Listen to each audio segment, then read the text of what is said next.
I felt like I had to get rid of them or get rid of my past or be completely white to fit into St. Olaf. My parents, fortunately, even though they were immigrants, they always stressed education.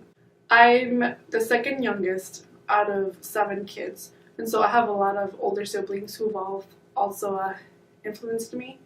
They've always told me to work hard and go to college and do something with my life.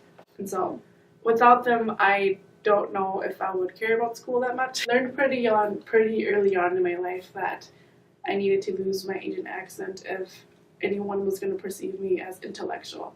So I've had a good range of demographics in different mainstream cultures, I guess. I've lived in a predominantly white area, so I'm kind of used to, well, I guess I'm not used to, but I've been exposed to the like cultures like St. Olaf.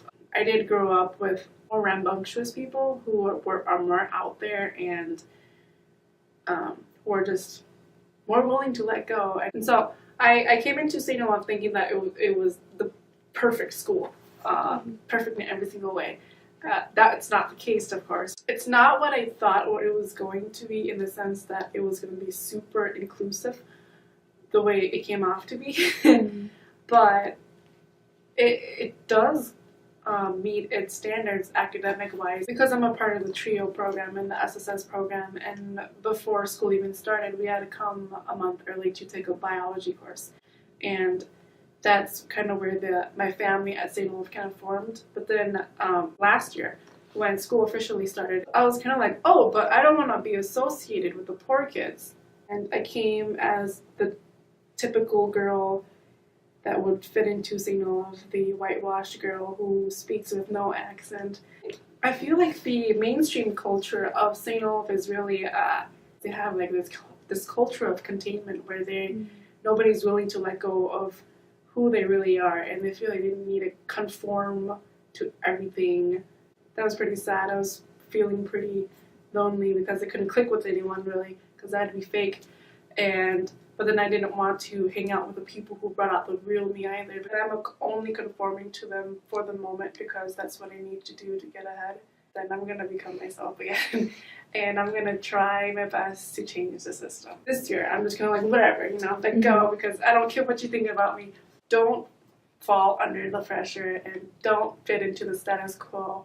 St. Olaf needs to change their culture in that sense, because they want to create this idealistic Ole that doesn't exist, because everyone is different and everyone comes from different backgrounds. Instead of conforming to the rest of society, make society a little richer. Having friends who come from the same backgrounds as me, who are also low income, who have experienced racial issues, they're my go-to group. And if I didn't have them, I would literally go crazy. I would not know what to do. I would feel like I'm the only person experiencing, or the only person who's aware or knows of all these problems that are going on. If they weren't there, I would have still been I'm gonna try and keep the peace and not be the crazy Asian lady who always points out all these racial issues. I would definitely been a lot more passive with these race things or class things. I'm more able to know myself because I know what I'm passionate about. Growing up in a low-income area as a low-income student, I feel like I wasn't as prepared for St. Olaf as I could have been in comparison to kids from a better off background. I definitely felt like I was inferior to them, and that affected my mental state definitely. I would get so upset at the fact that they're ahead of me only because of their socioeconomic status, that it would inhibit me from performing my best too, which was a real shame because I was already at a disadvantage. Some people might think, well, why would you pity yourself and make yourself feel inferior? I feel like it couldn't really be helped, and I know that a lot of people they're really sensitive about the race issues.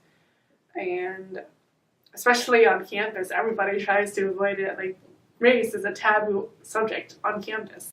Nobody is even willing to step up and talk about it or even acknowledge that it exists. being a sociology major, you know, and you notice all these things, but like nobody else does, and they think you're crazy.